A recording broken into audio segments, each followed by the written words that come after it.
Family life کے ساتھ کس طرح بیلنس کیا جائے اس کام کو، یہ میرا کوشچن تھا. اور اس سے پہلے بھی کافی دفعہ میڈم سے یہ باتیں ڈسکس ہوئی کہ میڈم نے خود کس طرح بیلنس کیا اور ہم آگے شادی کے بعد اس کو کس طرح کریں. تو اس میں اللہ کا شکر ہے کہ میڈم کے جو ایکسپیرینسز تھے وہ ذہن میں تھے، جس طرح ان سے سیکھا، جس طرح آپ لوگوں نے سیکھا، تو یہ سب کچھ ذہن میں تھا. شادی کے بعد ایک تو یہ کہ جس طرح آپ کو معلوم ہوگا، آپ لوگ جب ویکینڈ پہ گھر جاتے ہوں گے، جو ہاسٹل لائٹس، اگر الہدا کی زیادہ باتیں کریں تو گھر والے کہتے ہیں کہ الہدا کے سوا ان کو کچھ نہیں آتا، اور ہر وقت میڈم میڈم کی باتیں کرتے ہیں، تو اس سے تھوڑا سا وہ اریٹیٹ ہونے لگتے ہیں کہ شاید ہماری امپورٹنس کم ہے اور کسی اور چیز کی امپورٹنس زیادہ ہے. تو اس میں نے تھوڑا سا شروع میں، حالانکہ انکانشیسلی ہر دفعہ بات نکل آتی تھی، ہاں ہم الہدا میں بھی ایسے کرتے تھے. ہمارے کمرے میں گرین کارپیٹ تھا، میں نے فوراً کہا کہ الہدا میں بھی ہمارا گرین کارپیٹ ہے. تو وہ پھر مجھے فیل ہوا کہ بہت زیادہ الہدا نہیں ہونا چاہیے. تھوڑا سا اس چیز کو کم کر کے ان کو زیادہ اپریشیٹ کرنا، ان کی خوبیوں کو سامنے لانا. کیونکہ مجھے یاد ہے ایک مرتبہ ٹیچرز کے گروپ کو لیکچر تھا، تو میڈم نے آتے ہی ان کو یہ کہا کہ بہت اہم کام پہ اللہ تعالیٰ نے آپ کو فائز کیا ہے کہ آپ نئی جنریشن کے ٹیچرز ہیں اور آپ ان کو کسی بھی طرح مولڈ کر سکتے ہیں. تو ان کو احساس دلانا کہ آپ امپورٹنٹ ہیں اور آپ بہت کچھ کر سکتے ہیں اور آپ بہت اچھے ہیں، تو یہ چیز ان کو قریب کرتی ہے، اور دل سے یہ سب کچھ کرنا. پھر اس میں یہ تھا کہ جیسے میڈم نے ابھی بھی بات کی کہ سیکریفائز کرنا پڑتا ہے. شروع میں انہوں نے یہی کہا کہ جو نئی دلہن ہوتی ہے ہمارے ہاں، ہم اس کو کام نہیں کرنے دیتے، تو تم نے کوئی کام نہیں کرنا کچن کا. اور بہت کیئرنگ ان کا ایٹیچیوڈ تھا، بہت اچھی طرح رکھا، سب کچھ انہوں نے کر کے دیا. لیکن اس کے بعد مجھے یہ احساس ہوا کہ اگر میں ان کو کچھ نہیں کر کے دوں گی تو جب میں کچھ کرنا چاہوں گی تو میں کیسے کروں گی؟ میں کیسے کہوں گی کہ میں نے آپ کا تو کوئی کام نہیں کیا لیکن اب آپ بیٹھ کے میرا درس سنیں؟ تو پھر ابھی شاید 10 دن ہوئے تھے شادی کو، تو پھر میں کچن میں خود چلی گئی اور میں نے ساتھ کام شروع کیا اور کافی ہیلپ کی. اور تھوڑا سا مجھے فیل ہو رہا تھا کہ زیادہ دیر کھڑے رہنا یا وہ سب کام جو نہیں کیے ظاہر ہے وہ کرنے تھوڑے سے مشکل لگے، لیکن اس چیز سے مجھے یہ ہیلپ ہوئی کہ انہوں نے مجھے بہت کلوز فیل کیا کہ اس نے کوئی کام کرنے میں جھجک محسوس نہیں کی. اور اسی شام میں قرآن لے کے آ گئی، اور پھر مجھے بھی آسان لگا ان کو یہ کہنا کہ آئیں اب ہم بیٹھ کے تھوڑا سا قرآن پڑھ لیتے ہیں. تو الحمدللہ اگر 10 دن کے بعد کچن کا کام شروع کیا تو 10 دن کے بعد درس بھی شروع ہو گیا. اور الحمدللہ ریگولر ہمارا ڈیلی درس ہوتا ہے شام کو، اور اپنے گھر والے ہی ہوتے ہیں.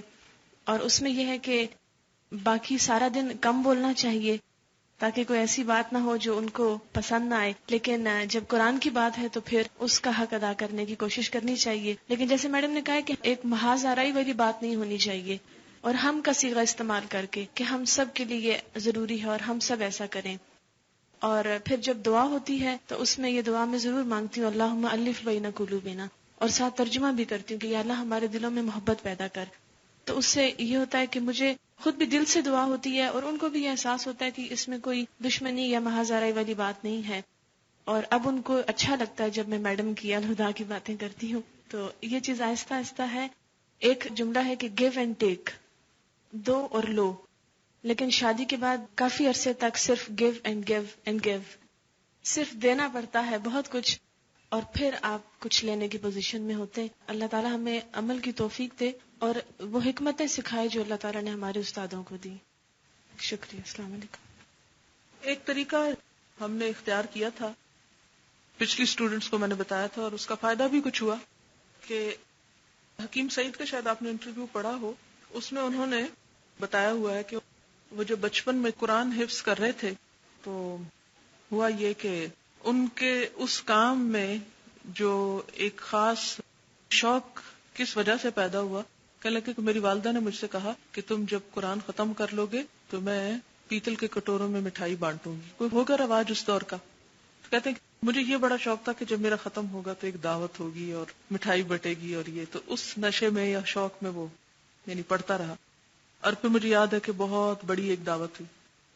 اچھا، یہ بات ہم نے اپنے چھوٹے بچوں کے ساتھ ذرا شروع کی. میری بہن نے اپنے بچوں کے ساتھ، میں نے اپنے بچوں کے ساتھ. شام کو کہہ رہے ہیں آپ کا یہ ختم ہوگا تو ہم آپ کے لیے دعوت کریں گے. تو روز کہتے دعوت ہوگی، کیک کاٹیں گے. تو اتنے شوق سے قاعدہ پکڑتا ہے کہ دعوت ہوگی. مجھے یاد ہے کہ مجھے قرآن سے محبت میں جو ایک بڑی چیز میرے ساتھ تھی جس کی وجہ سے ہوئی تھی. جب میرا ناظرہ ختم ہوا تھا 6.5 سال کی تھی اس وقت میں, تو اس وقت نیا نیا کپڑا آیا تھا مون لائٹ, اور وہ بیچ بیچ میں سے چمکتا تھا, تو بچوں کو چمکنے والی چیزیں بہت اچھی لگتی. تو میرے والد نے مجھے مون لائٹ کا اورنج کلر کا سوٹ لے کر دیا. بہت خوبصورت اور بہت اچھا لگا ظاہر ہے, اور بہت بڑی دعوت کی.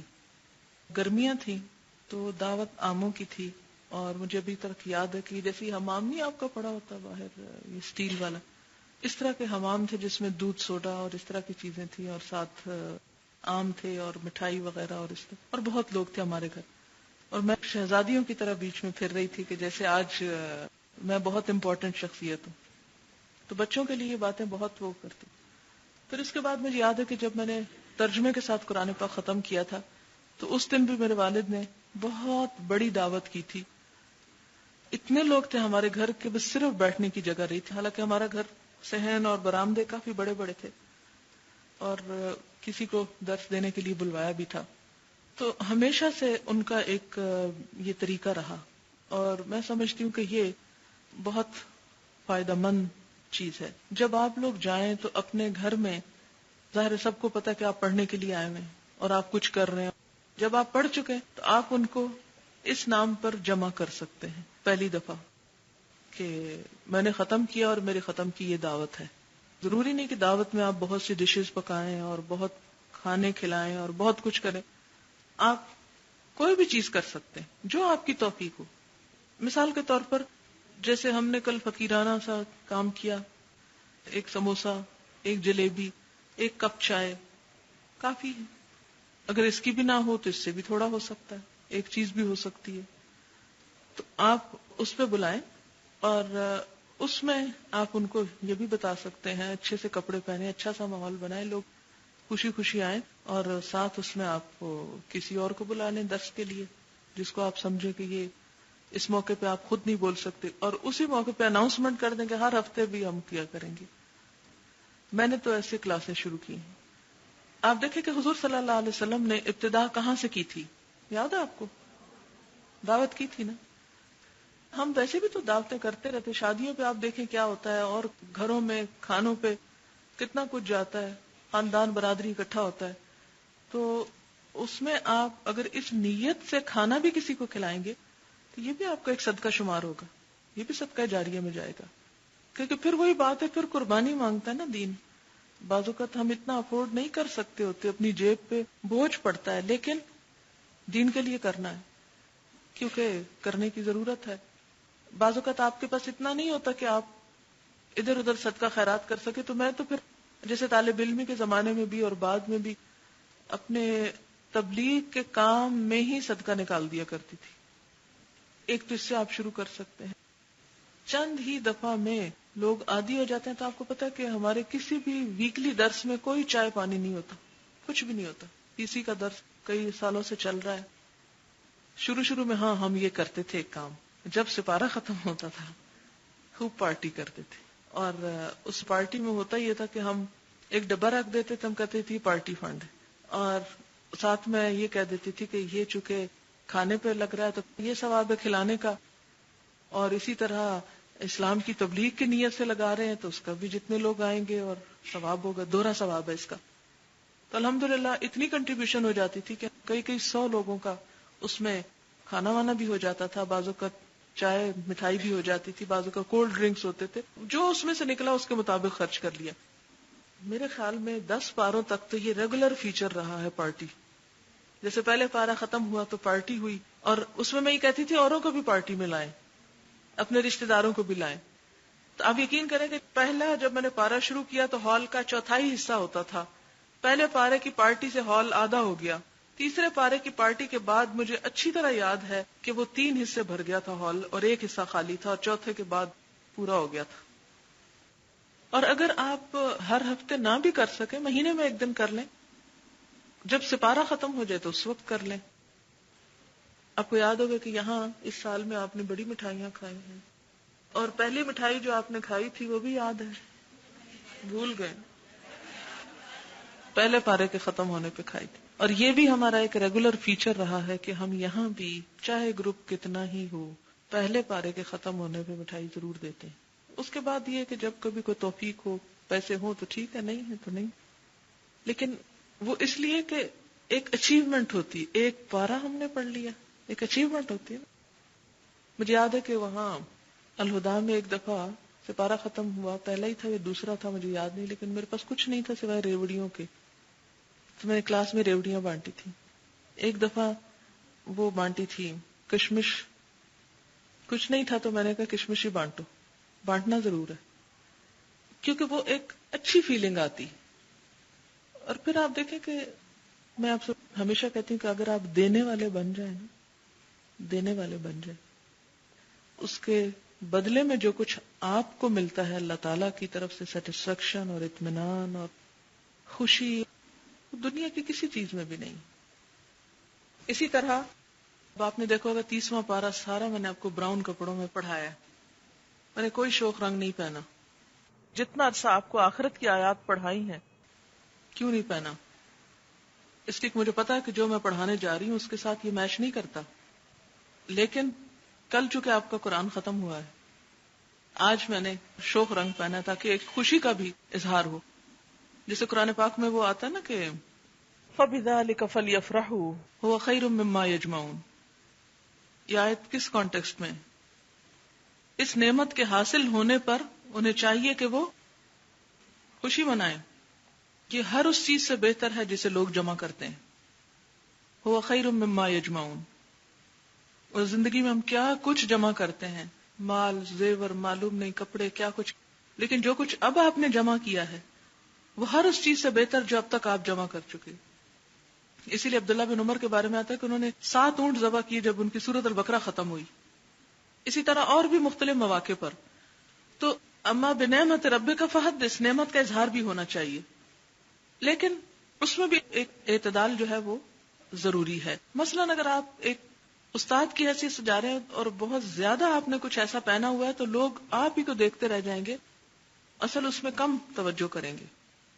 لیکن اس کے ساتھ ساتھ اگر آپ تھوڑا ویل ڈریسڈ ہیں مناسب انداز میں تو اس کا فائدہ یہ ہوگا کہ لوگوں کی توجہ بھی برقرار رہے گی, وہ چیز بھی فائدہ دیتی ہے. پھر مزاج مختلف ہوتے ہیں, کچھ لوگ زیادہ ترک دنیا کی طرف مائل ہوتے ہیں, کچھ لوگ زیادہ دنیا کی محبت میں گرفتار ہوتے ہیں. اب ان سارے مزاج کو راضی نہیں آپ کر سکتے. آپ اپنا ایک مخصوص سٹائل یا مخصوص انداز جو ہے وہ جاری رکھیں. مثلا میں چاہے ہلکی سی لگاؤں لیکن لپسٹک کلاس میں جانے سے پہلے ضرور لگاتی, کیوں؟ تاکہ میرا چہرہ فریش نظر آئے. لیکن آپ نے دیکھا ہوگا کہ پورے سال میں شاید اکا دکا موقعوں پر ہی میں نے ڈارک لپسٹک لگائی ہو, کیونکہ بعض اوقات میں بچیوں کو دیکھتی ہوں ڈارک لپسٹک میں مجھے بڑی تکلیف ہوتی ہے, نہیں اچھی لگتی, اور خصوصاً اسٹوڈنٹ ہوتے ہوئے تو بالکل بھی اچھی نہیں لگتی. دوسری بات یہ ہے, بعض اوقات ایسا ہوتا ہے کہ میرے ساتھ کئی دفعہ ایسا ہو کہ ایک طرف شادی کا درد دینا اور دوسری طرف فوت ہو گیا کوئی, وہاں تعزیت بھی کرنا ہے. اس میں پھر میں اپنے بیگ کی آپ کو تھوڑی سی اور آپ کو بتا دیں اس میں اور کیا کیا ہے. یہ ایک ہتھیار ہوتا ہے نا, اسلحہ ہوتا ہے. اس میں ایک تو میرا شناختی کارڈ وغیرہ ہمیشہ ہوتا ہے ساتھ, خدا نہ خواستہ کوئی ایسا موقع ہو کہ آپ کو حادثہ ہو سکتا ہے, کچھ ہو سکتا ہے, تو آپ کو ساتھ ضرور رکھنا چاہیے. پھر اس کے ساتھ جیسے یہ کلپس وغیرہ میں نے رکھے ہوئے ہیں کچھ. اسی طرح اس میں کچھ پینز ہیں مختلف رنگوں کے, ریڈ بھی ہے, بلو بھی ہے, بلیک بھی ہے. قرآن پاک کا ایک چھوٹا نسخہ ہے جو میں عموماً کہیں بھی یکایک کوئی بات کرتا ہے کوئی آیت کا ریفرنس نکالنے کے لیے استعمال کرتی ہوں. اسی طرح اس میں ایک چھوٹا سا پرس رکھا ہوا میں نے, اس میں میں چاکلیٹس رکھتی ہوں. کہیں میرا شوگر لیول لو ہونے لگے تو میں بے ہوش ہونے لگوں یا کچھ بھی, اور میں لوگوں پر ڈیپینڈ نہ کروں کہ لوگ مجھے کچھ کھلائیں, اپنا سامان ساتھ. بعض اوقات نہیں بھی خالی ہوتا ہے, میرے بچے نکال لیتے ہیں, لیکن یہ ہے کہ کچھ نہ کچھ رکھتی ضرور ہوں.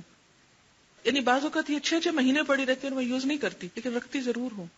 بعض اوقات ہوتا یہ ہے, ایک دفعہ ایسا ہوا کہ میں کسی دوسرے شہر میں درس دینے کے لیے گئی, وہاں وہ لوگ انتظار کر رہے تھے اور میں نے صبح کا کھانا کھایا ہوا تھا اور میں انتہائی نڈھال تھی, اتنی کشمکش میں تھی کہ لٹرلی مجھے بولنے کی سکت نہیں تھی, اور اس وقت میرے بیگ میں بھی کچھ نہیں تھا. اب میں جن کو درس دینے جا رہی ہوں ان کو میں یہ کہوں مجھے کچھ کھلائیں کہ میں ذرا, کتنا مشکل ہے. اور پھر ہمیشہ یہ یاد رکھیے کہ مانگنا انتہائی مجبوری کے تحت ہی ہو. توقع رکھ کے نہ جائیں کہ کوئی آپ کو کھلائے گا یا پلائے گا یا آپ کی خاطر کرے گا یا کچھ کرے گا. اسی کے ساتھ تھوڑی سی کھجوریں رکھ چھوڑتی ہوں کہ اگر کوئی ایسی مشکل ہو. اسی طرح ایک تسبیح رکھی ہوئی ہوتی ہے کہ کہیں بھی ذرا سارا فراغت ہو تو فوراً تسبیح نکال لوں. اسی طرح ایک چھوٹی سی کٹ ہے کہ جس میں ایک لپسٹک اور شیشہ ہے چھوٹا سا، کہ بازو کہ جلدی سے گھر سے نکلتی ہوں نہیں لگا سکتی اور مجھے پتا ہوتا ہے کہ فریش ہو کے بیٹھنا ہے، یا راستے میں ایک کپ ہے میرا جو ڈھکن والا ہے، اس میں چائے پی سکتی ہوں، اوپر سے بند ہوتا ہے، اس میں گرتی نہیں چائے. کہ بعض اوقات یہ ہوتا ہے جیسے آج کل پی سی میں بہت ارلی 3:30 نکلنا پڑتا ہے، یہاں سے 2 بجے میں نکلی ہوں، 2:15 گھر پہنچی ہوں، تھوڑا بہت کھایا پیا، بچوں کو دیکھا، آرام نہیں کر سکے، چائے بھی نہیں پی سکے، تو وہ پھر چائے پکا کے ساتھ رکھ لی اور گاڑی میں سپ سپ لیتا گیا. اب چائے پی لے تو لپسٹک خراب ہو جاتی ہے اور آپ بیوقوف بن کے لوگوں کے سامنے بھدے منہ سے بیٹھ جائے تو یہ ٹھیک نہیں ہوتا. تو اس کے لیے انتظام ہے. پھر یہ کہ نکلتے وقت مسواک کی کوشش کرے کہ مسواک کر کے نکلیں، دانت صاف کر کے نکلیں. آپ کے دانتوں میں، آپ کی آنکھوں میں ایسی کوئی چیز نہ ہو کہ جو دوسروں کو اریٹیٹ کرے. اسی طرح ایک یہ میری ڈائری ہے جس میں ایڈریسز ہیں، سب ضروری ایڈریسز جو لوگوں کے ہیں، برانچز کے بھی ہیں، انڈیویجولز جن کو میں جانتی ہوں، اور اسی طرح میرے تمام رشتہ داروں کے، سب بہن بھائیوں کے، سسرال کے، یعنی پوری فیملی میری کہیں بھی دنیا کے کسی حصے میں ہے، پاکستان میں، پاکستان سے باہر، سب کے یہاں فون نمبر ہوتے ہیں. اس کی وجہ یہ ہے کہ رشتہ داروں کا بھی ایک حق ہوتا ہے، کہیں آپ ایسی جگہ پر ہوتے ہیں جہاں آپ ان کو کال کر سکتے ہیں. یا کبھی کبھی میں سنڈے کو بیٹھتی ہوں فون کے پاس، تو پھر میں کہتے اچھا امی کو فون کر لوں، اچھا بہن کو کر لوں، اچھا فلانے کو کر لوں. ایک ہی جگہ پر سب کے مل جاتے، ایک کو رکھا ایک کو کیا، ایک کو رکھا ایک کو، سب کے حقوق ادا کر دیے یہ نہیں جلدی سے. پھر اسی طرح اس میں میرے ڈیلی پروگرام لکھے ہوتے ہیں کہ کہاں کہاں جانا ہے. ایک دن میں کئی اپوائنٹمنٹس بعض اوقات ہوتی ہیں، پرسنل وزٹس بھی اگر ہیں تو وہ بھی ساتھ. کیونکہ بعض اوقات یہ ہوتا ہے کہ جب آپ کے بہت زیادہ لوگ جانتے ہیں تو کہیں فوتگی ہوگی، کہیں کوئی بیمار ہو گیا، کہیں کچھ ہو گیا، وہ سب چیزیں جو ہیں وہ ساتھ ساتھ اس میں نوٹ ہوتی جاتی، کیونکہ اس سے بوجھ پڑتا ہے ذہن پہ. پھر اسی طرح یہ ہوتا ہے کہ یہ کاٹن بڈز رکھے ہوئے ہیں، کبھی کان کھجانے پڑتے ہیں تو آپ کسی سے نہ مانگیں. یہ ہے بہت پرسنل باتیں، لیکن آپ کو اس لیے بتا رہی ہوں کہ آپ ان چیزوں کو بھی کسی سے مانگنے سے پرہیز کریں. پھر اسی طرح یہ ٹیبلٹس ہیں، سر درد یا کچھ بروفن وغیرہ رکھی ہوئی ہے اپنی. بعض اوقات ایسا ہوتا ہے کہ اچانک کوئی تکلیف شروع ہو جاتی ہے تو بہت امبیرسمنٹ ہوتی ہے جب لوگ آ کے دیتے ہیں، تو کوشش کرتی ہوں کہ اپنے پاس ہی رکھی ہوئی ہو کہ کسی سے لینا نہ پڑے. پھر اسی طرح اس میں تھوڑے سے سونف رکھے ہوئے ہیں. بعض اوقات ایسا ہوتا ہے نا جسے کسی مجلس میں بیٹھے ہوئے یون کرنے کا ہوتا ہے، اسی کے اندر ہاتھ ڈال کے ایک چھوٹی سی چٹکی بھری اور منہ میں رکھ لی اور یوننگ سب ختم ہو جاتی ہے. پھر اور اسی طرح ہائی لائٹر وغیرہ بھی رکھے ہوئے. اچھا اسی طرح ایک اور میرے پاس چھوٹی سی ڈائری ہوتی ہے جس میں عموماً میں یہ جو اہم کام ہوتے ہیں، جو میرے آئیڈیاز ہوتے ہیں، کیا کیا کرنا چاہیے، کیا ذمہ داریاں، یا کوئی بات کرتا ہے تو بعض اوقات آپ سوچتے رہتے ہیں لیکن آپ کر نہیں پاتے. اسی طرح ایک اور فائل ہے جس میں اسٹوڈنٹس کی یہاں کی کوئی چیزیں مجھے دیتے ہیں لوگ تو وہ رکھ لیتی ہوں، گھر سے آتے ہوئے کسی کو دینا ہے تو وہ رکھ لیتی ہوں.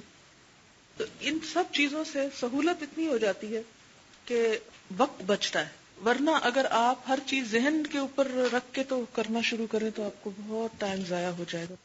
یہ تھے کچھ ٹپس کہ جب آپ بھی تدریس کے لیے نکلیں گی تو انشاءاللہ آپ کو بھی فائدہ دیں گے. اوکے، وآخر دعوانا ان الحمدللہ رب العالمین. اب آپ کو الہدا کا تھوڑا سا تعارف کروا دیتے ہیں. الہدا کا لفظ جو ہے یہ ہے دال یہ سے ہے، ہدن ہدایت. چونکہ اس ادارے کا بنیادی مقصد قرآن کی تعلیم دینا ہے، قرآن کی روشنی میں لوگوں کی رہنمائی کرنا ہے، اور قرآن کے آنے کا جو بنیادی مقصد ہے دنیا میں وہ کیا ہے؟ ذالک الکتاب لا ریب فیہ ھدی للمتقین. یہ کتاب جس میں کوئی شک نہیں، متقی لوگوں کو ہدایت دینے کے لیے آئی ہے. تو اس کو ذہن میں رکھتے ہوئے اس کا نام الہدا رکھا گیا ہے، جس کا معنی ہے دا گائیڈنس یا ہدایت. اس کا اصل موٹو کیا ہے کہ ان ھدی اللہ ھو الھدی، اور یہ ہدایت کسی انسان کی نہیں، میری نہیں، کسی اور کی نہیں، بلکہ اللہ کی ہدایت وہی اصل ہدایت ہے. یعنی ہدایت یا رہنمائی کے بہت سے سورسز ہوتے ہیں دنیا میں، آپ کو مختلف چیزوں کے لیے رہنمائی چاہیے ہوتی ہے، لیکن انسان کو اس دنیا میں اچھی زندگی گزارنے کے لیے اللہ تعالیٰ کی طرف سے آئی ہوئی رہنمائی کی ضرورت ہے. تو یہ ہے بیسک تھیم اس ادارے کی. اللہ اور اس کے رسول صلی اللہ علیہ وسلم کے طریقے کے مطابق زندگی بسر کرنے کی خواہش، اور پھر انہی علوم پر فوکس. نام اس کا صرف الہدیٰ نہیں، الہدیٰ انٹرنیشنل ہے، یعنی یہ ہدایت صرف کسی ایک شہر، کسی ایک خاص علاقے یا کسی ایک خاص ملک تک نہیں، بلکہ میں قرآن کیوں سیکھوں؟ تاکہ میں اپنے آپ سے لے کر پوری دنیا کو فائدہ پہنچا سکوں جہاں جہاں بھی جاؤں. تو یہ ایک بنیادی مقصد ہے کہ قرآن کے نور کو، قرآن کی روشنی کو، قرآن کی لائٹ کو کہاں تک پہنچایا جائے؟ دنیا کے ہر گوشے تک. یہ مقصد ہے. یہ الگ بات ہے کہ ہم اس مقصد میں کس طرح اور کیسے کامیاب ہوتے ہیں، اور اگر 1000 میل کا بھی فاصلہ آپ کو طے کرنا ہو تو آغاز ایک قدم سے ہی ہوتا ہے، اور قدم قدم آپ اپنی منزل کی طرف جاتے ہیں.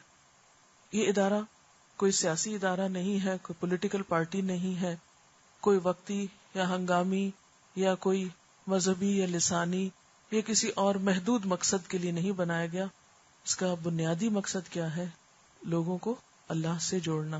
اور یہ ہر انسان کا، خواہ وہ مسلمان ہے یا نان مسلم، اس کا حق ہے کہ وہ اپنے خالق کو پہچانے اور اس دنیا میں جب وہ آیا ہے تو اس کو راضی کر کے ہی واپس جائے.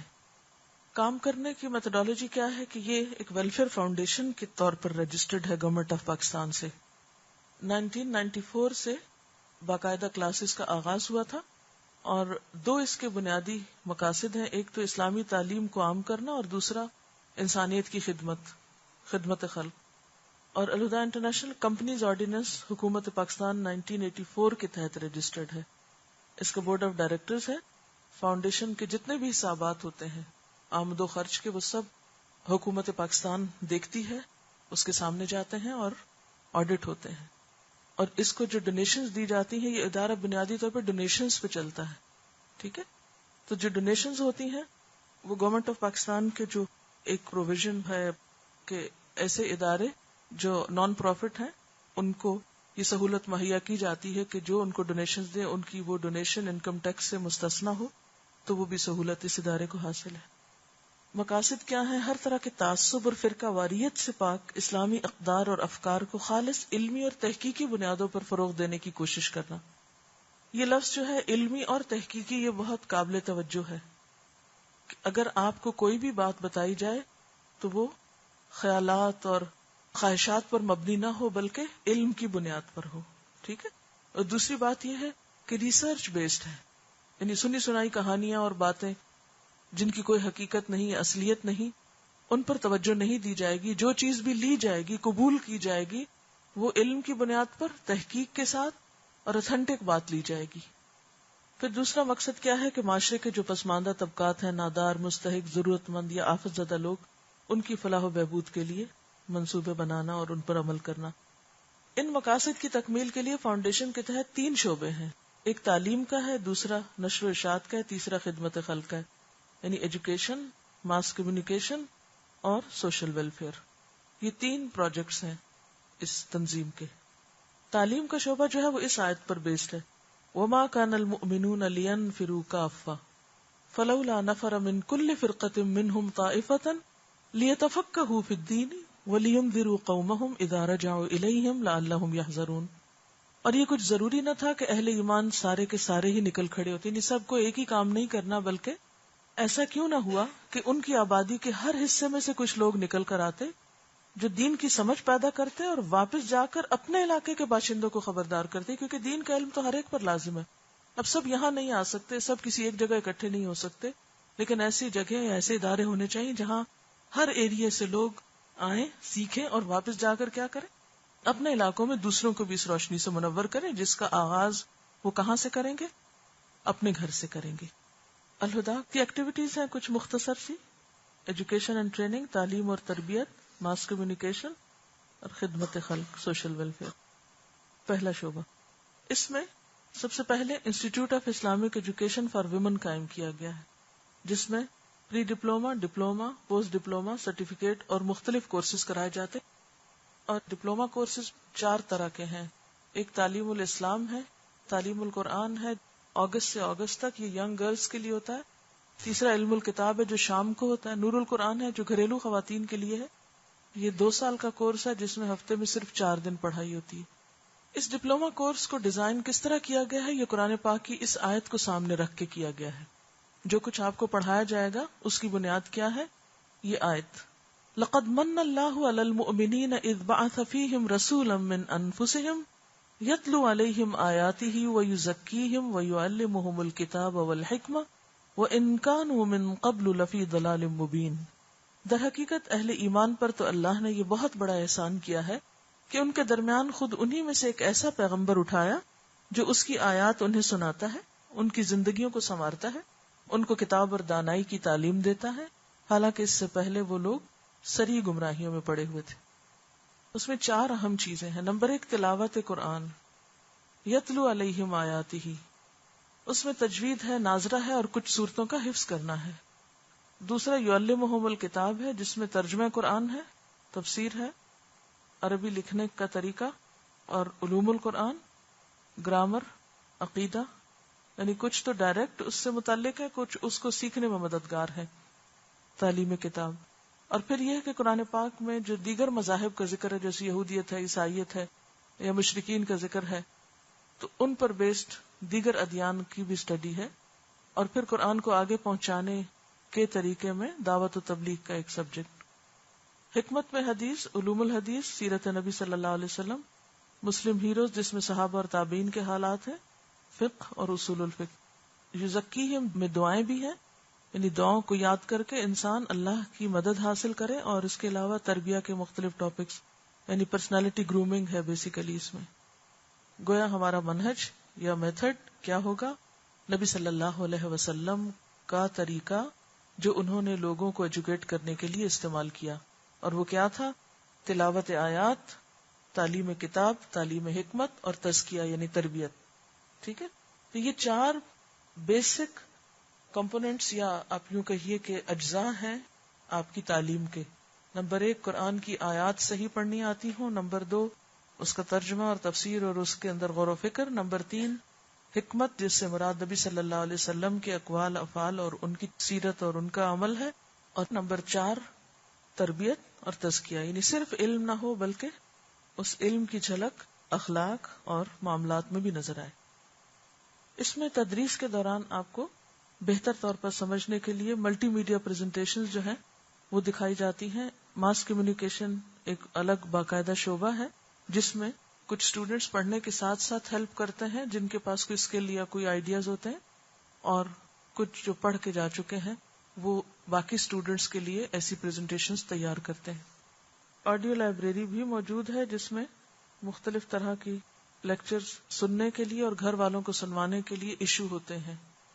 پھر کچھ کورسز تو جیسے اس پریمیسز کے اندر ہیں، لیکن کچھ کورسز مختلف علاقوں میں بھی شروع کیے گئے ہیں جن کی یہاں سے سپرویژن ہوگی. اس میں آپ دیکھیے سرٹیفکیٹ شارٹ کورسز بھی ہیں، پھر کمیونٹی ایجوکیشن پروگرام بھی ہیں جیسے ویکلی کلاسز وغیرہ.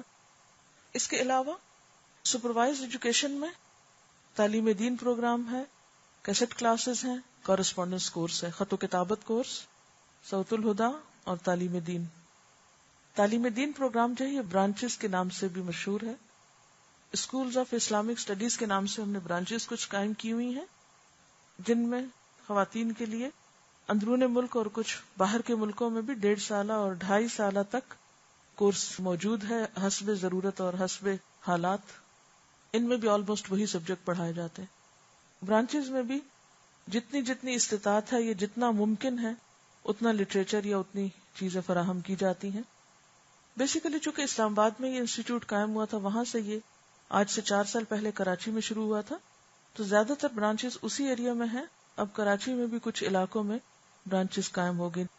دبئی میں کلاس شروع کی گئی جس میں پاکستانی اور انڈین اسٹوڈینٹس ہیں. پھر کورسپونڈنس کورس میں وہ لوگ جو کسی بھی صورت نہ کسی انسٹیٹیوٹ میں جا سکتے ہیں نہ برانچ میں جا سکتے ہیں، بہت ہی سخت مجبوریاں، گھر سے نکل نہیں پاتے، تو وہ لوگ پھر گھر بیٹھ کر بھی کورسپونڈنس کورس کے ذریعے کیسٹس پر تفسیر سن کر پیپر حل کر کے بھیجتے ہیں. شارٹ کورسز میں گاؤں کی لڑکیوں کے لیے 3 ماہ کا کورس، میٹرک کے امتحان سے فارغ ہونے والی بچیوں کے لیے فرسٹ ایئر میں ایڈمیشن سے پہلے 6 to 8 ویکس کا کورس، سمر کورس. پھر اسی طرح مردوں کے لیے بھی کچھ کلاسز ہوتی ہیں.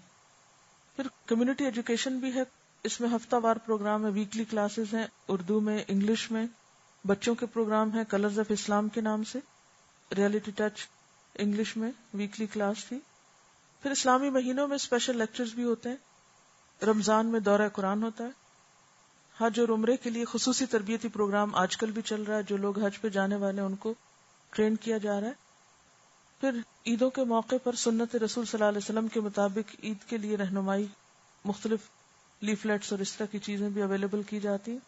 اس طرح ہمارے ملک میں جو دیگر تہوار ہیں جیسے بسنت ہے، ویلنٹائن ڈے ہے، اپریل فول، نیو ایئر وغیرہ پر معلوماتی لٹریچر کی تقسیم.